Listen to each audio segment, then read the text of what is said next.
You are listening to the Dyslexia Mom Life podcast. I'm Nicole Holcomb, former teacher and school counselor turned civil rights attorney and podcast host.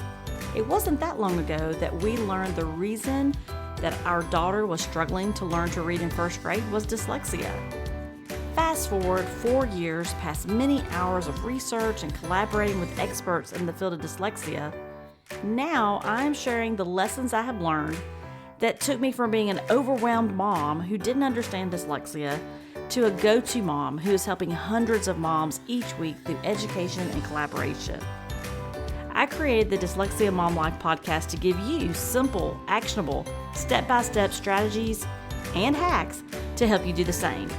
If you're feeling alone and lost on your parenting dyslexia journey and you're looking to find a mom who gets it, you're in the right place. Let's jump in and get started.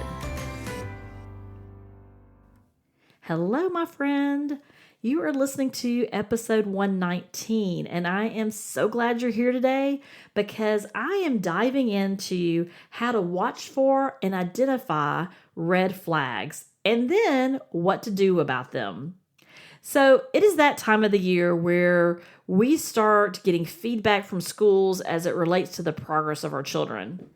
And if you're here because you are starting to see some signs that your child is struggling to learn to read, well, you're in the right place. If you've been here for a while, you know what? A refresher is always good. So hang tight with me because you're going to get some information and some things to watch for and some things to share with somebody. There may be someone that reaches out to you that needs some information. So this would be a great episode to share with them. But when I think about red flags, I think back to some conversations I had this week. This week, I consulted with a mom who has a son who is in third grade. And she recently got some information home from school about some iReady scores. And although he had been a little behind in the reading scores, this year, as he transitioned to a new building, so in her district, their elementary is K-1-2, and then they go to a different elementary building for 3-4-5. So now that he's at the new building and around new, educators, new principals, they do another iReady assessment to see kind of where he is in third grade. And they send him information about how to best help him learn to read. And they send some assessment scores back for the iReady that he is reading at the kindergarten level. Yeah, I bet you've been there, right? Where there's that discrepancy of where your child is academically and then where they are from a perspective of, what's really going on in their brain, right? Like where are they really academically as opposed to where are they chronological age, right? Like where they are in the classroom. And so when that happens, we start having really in-depth, lots of conversations with our schools, right?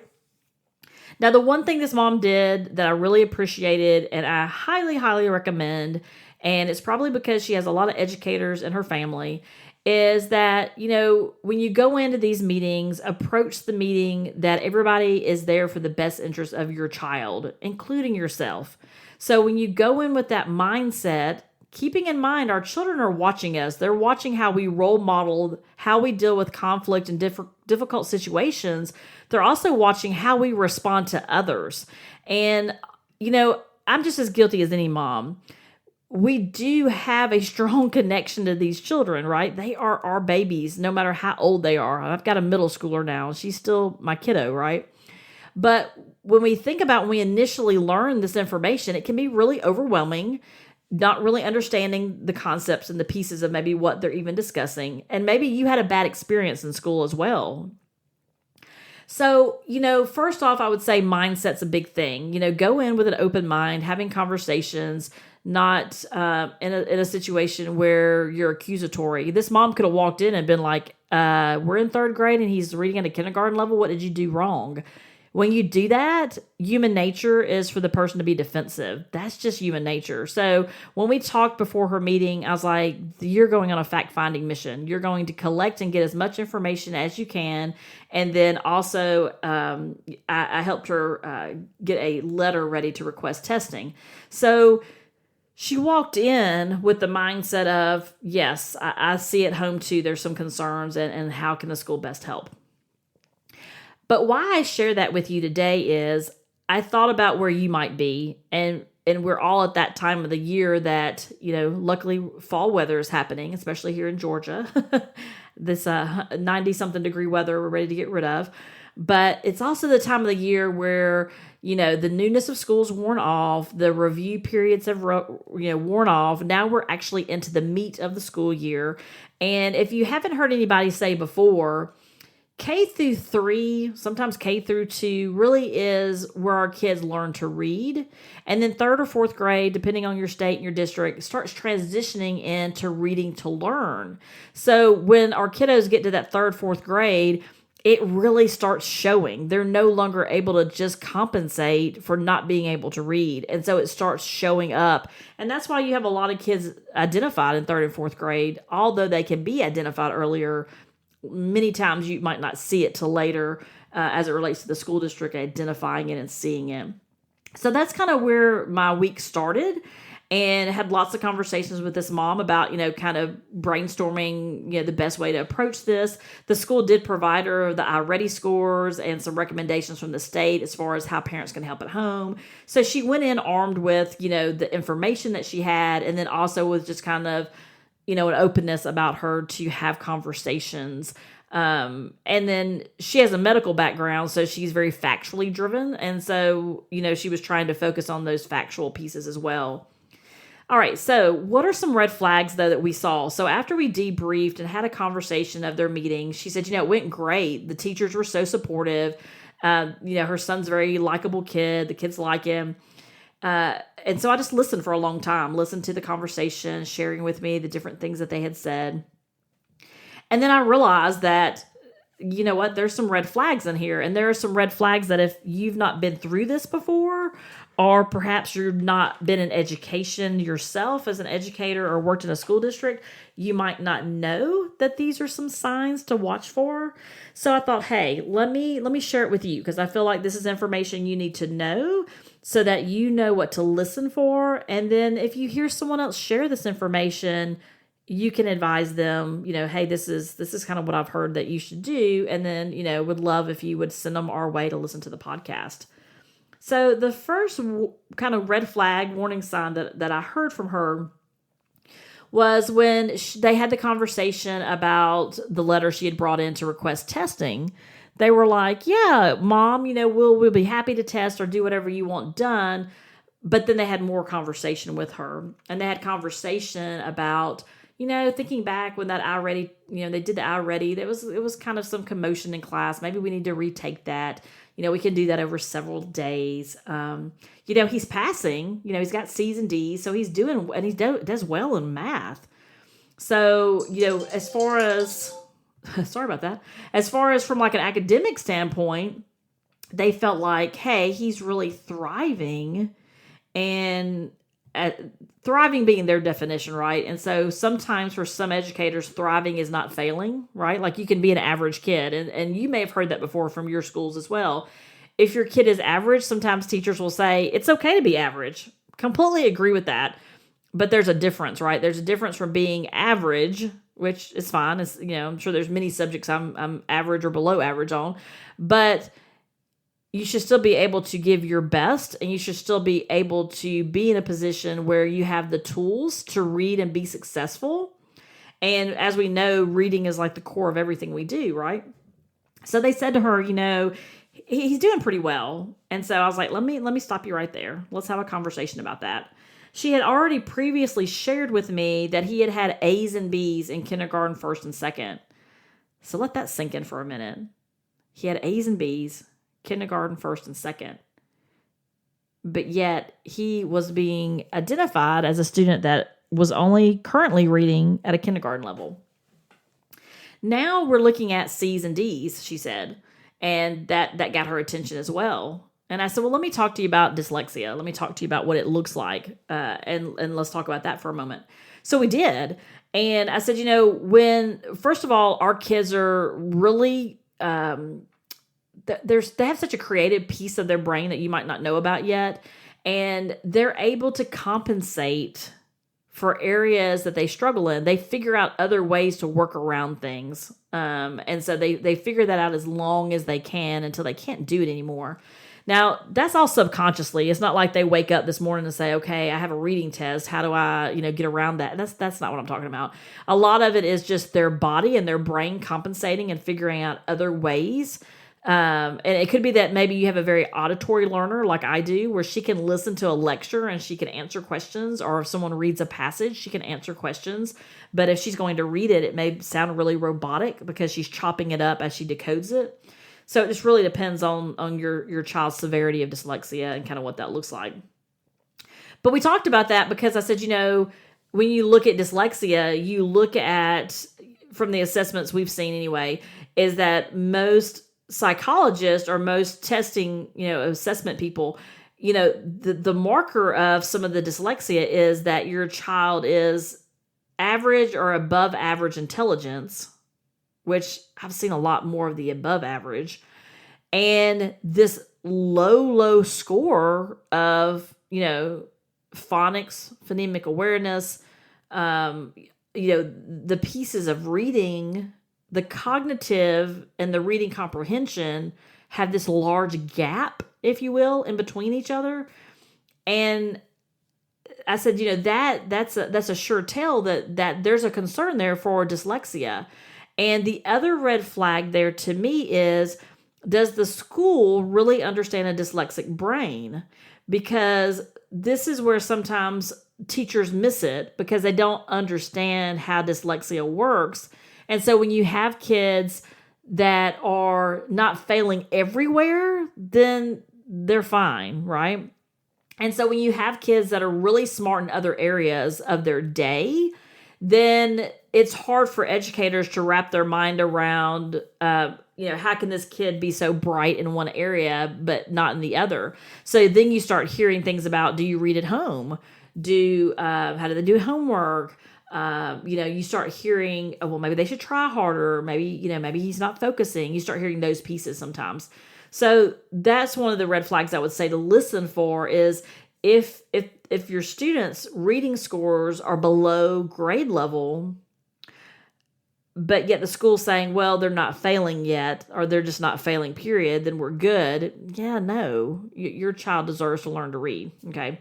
So that would be one thing. The other thing is, she also shared with them that there's a family history of dyslexia. And although they listened, they were like, yeah, we still think, though, that we can do some interventions, and we still think there's some pieces we can do there. And, which is fine, right? There are interventions that schools can do. I'm not really sure what that looks like at their school. But if your family history is a history of where, and it might be some history of people not being identified, but history of really struggling to learn to read, then that could be a sure indicator that there's something going on there. So you really have to listen is the main point, and kind of read in between the lines and watch for those red flags. But if your child, you're hearing things that you don't feel like that really makes sense, question that. Just like this mom did. She said, there was a conversation where during the meeting where they said, he had taken an assessment and not done well. I think it's a class test, really. And they worked with him. They went over it with him. They gave him the exact same test, and he only made a 70. And she's like, well, that doesn't make sense to me. Like, why was he still only getting a 70? So the teachers acknowledged, like, yeah, okay, that makes sense that there's a concern. So it's really having those open conversations. But the red flags are not only for you to be listening for things, but also pieces that you're going to learn along your journey, where you realize that the educators might not really be clued into what dyslexia actually looks like. And so the other pieces, so let me talk to you about the response, what they decided to do at the end of the meeting. So by the end of the meeting, testing was off the table. They said, well, let's just wait for that. They had discussed that the iReady needed to be redone over several days. And then after that, they would consider maybe doing a dyslexia screener. So I said, well, let's talk about what we know. So if you're in a situation right now, these are the things I want you to know about these red flags.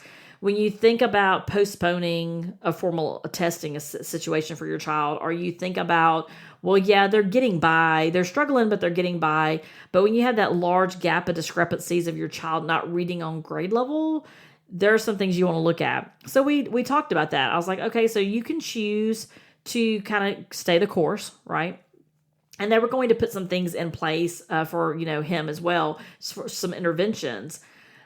But we don't really want to Band-Aid learning to read, right? We don't want to just put a Band-Aid on it and accommodate it and say, okay, this child gets extended time. Because if we don't teach the child how to decode and learn to read, he will struggle with it his entire life. So I was like, that's not the way we want to go. Not to mention social emotional things that happen along the way. So what we looked at was, I said, you know what, let's look at it from this direction. Would you ask for a dyslexia screener now if you think about these things? One is you have the assessment. So you've got hard data from the school that says that he is on a kindergarten level. He is in the 3rd grade. You also have evidence from the school that his grades are slipping. And you also have a couple of things that you're seeing at home. One is he never wants to do homework because he struggles with it. He does have stomach aches. And when you do very seldom hear him read, or you have him read for you, it is not like you're someone reading a passage. It is very choppy and robotic is what I want to call it. Because our kids are trying to figure out each individual word. Sometimes they might memorize words. Sometimes they know what they look like, the shapes of them. People do a lot of different things to compensate for what they don't know. Sometimes they'll figure it out in the context of what they're reading. But she said, he reads very choppy like. I said, yeah. And she's like, and then 2, they said it takes him a while to get things done in class. I was like, well, that could be, the way his brain's processing. So, those pieces. And then the other piece is that this person has dyslexics in her family, siblings, nieces.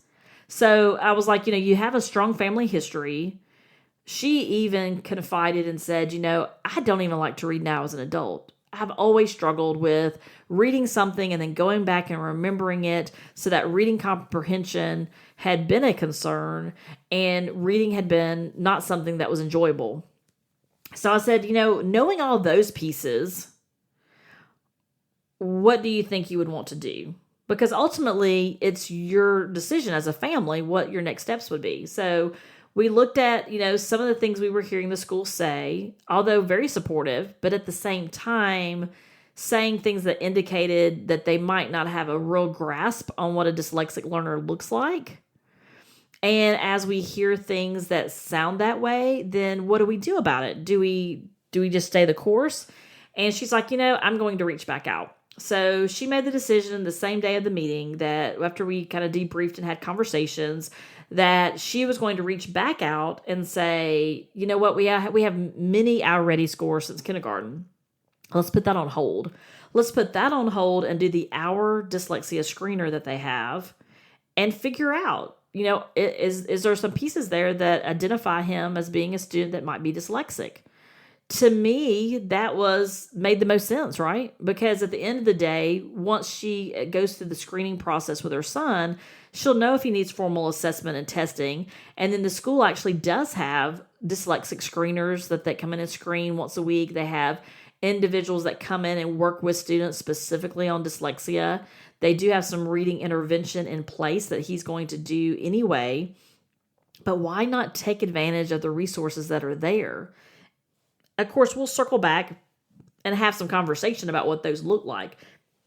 But we had to get things started somewhere. So I say all that to wrap up and say this, which is go into, to conversations with educators that are with our children all day long with an open mind, with a learning of what they're saying. Let's learn and hear what they're saying. But also remember there's some pieces you already know. So bringing those to the table is helpful. If you're hearing things, these red flags, that don't, mesh with what you think you should be hearing, and I say that as respectfully as I can, because what you're hearing may take you a little bit of time to process. So I would encourage you to have conversations with someone that understands how this works, and have conversations about kind of debriefing the meeting and talking through things. And when you're able to do that with someone, it kind of gives you that perspective, and it also helps because that independent person can say, just like we did yesterday, and look at it and say, okay, well, these are all the information you have equipped to you. You've got that kindergarten result. You've got a reader who's not fluently reading. You've got a third grader that has stomach aches, that doesn't do homework, and you have a history in your family of dyslexia. I would ask for the dyslexia screener. It seemed like a no-brainer, right? So, but, you have to get there as the parent. What I want you to do, though, where I was going a moment ago was, being open-minded is good, but you need to also listen for these types of red flags that may seem out of the ordinary, as far as it seems like they don't match with what we know about dyslexics. And you may say, I don't know about dyslexics, though. That's why I'm listening, right? Like, I don't know what those red flags would be. So I gave you a couple of examples today, but I mean, there's many more that we hear in Facebook groups and different things, and just talking to other parents. So I would encourage you to reach out to someone, reach out to someone like myself or someone else that you respect, who is a little bit further along, who you can talk to about what you're seeing and what they're saying and what the game plan is. And just having those conversations will help you get clarity on what you want to do next. One of the things I shared with this mom, because she has a medical background, was this. I was told early on, if you think about dyslexia like strep throat, you are going to take your child to the doctor and you're going to get the medication they need so that you can get rid of that strep throat and your kiddo can feel better. This isn't any different. When we get a student that's identified with dyslexia, there is very specific reading interventions that can be done for children with dyslexia, where they can learn to decode sounds and words, and they can learn to read. It may never be perfect, because our kids aren't perfect, right? None of us are perfect. But they have such a better chance when they know those grammar, those phonics rules, and they're able to start applying those rules and start figuring those pieces out and start having some success. So, it's important to have that person, and it can be an advocate, it can be an attorney, it could be a trusted friend, it could be someone that's further along, the conversation. It could be, I know I have a friend that has someone they consult with, which was their like a speech therapist friend. Sometimes people at church might have, a child psychologist. There are lots of places you can go to find resources. If you're stuck, come join us at the Dyslexia Mom Life Facebook community. I have a Facebook community specifically for our podcast. It's Dyslexia Mom Life Podcast Community. We have lots of resources in there and lots of people in there that are really giving and have huge hearts, and many, many moms that are in there that get it and can give you some amazing recommendations. And then we also have, people in there that have been on the podcast, different advocates and whatnot, and people like myself. And, we'll weigh in and give you some information as well. So just know that you are not alone on this journey. It is not going to be something that is going to be, I'm going to put in air quotes, fixed overnight. Your child is not something to be fixed, but this is not the end of the world. I know it feels like it some days, but I would say just do one step. What's the next step you can take? And so if your next step right now is to set that meeting up, to have that conversation with the school because they're seeing some concerns or you're seeing some concerns at home, go in with an open mind, collecting information, and then find someone you can trust to have conversations with that understands dyslexia. Okay, let me say that again. Someone who understands dyslexia. It is going to make a huge difference. If the person you talk to doesn't understand how dyslexia works, then it's like that analogy again about the strep throat. You're not going to go to, trying to think of an example. I'm not going to go to the drive-thru at Chick-fil-A to ask them to give me a prescription for strep throat, right? Like, that's not the right place to be. So don't give don't go to someone who doesn't have the expertise to really hear you and help you brainstorm pieces and get you through those pieces. Now, I say that, but there will also be people that we've talked about in other episodes who are your tribe, and those are the people that emotionally support you, that want to be there for you.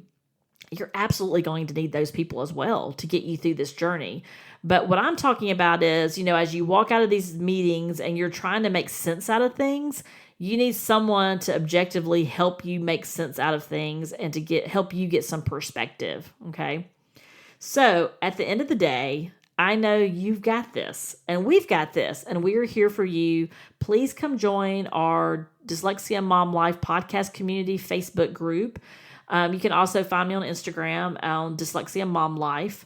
And then at our website, dyslexiamomlife.com, there's lots of resources there, including a free resource ebook I think it's titled Dyslexia, Now What? So go grab that free resource. It gives you the first 3 steps of getting started. So I hope you have a fantastic day, and remember, you got this.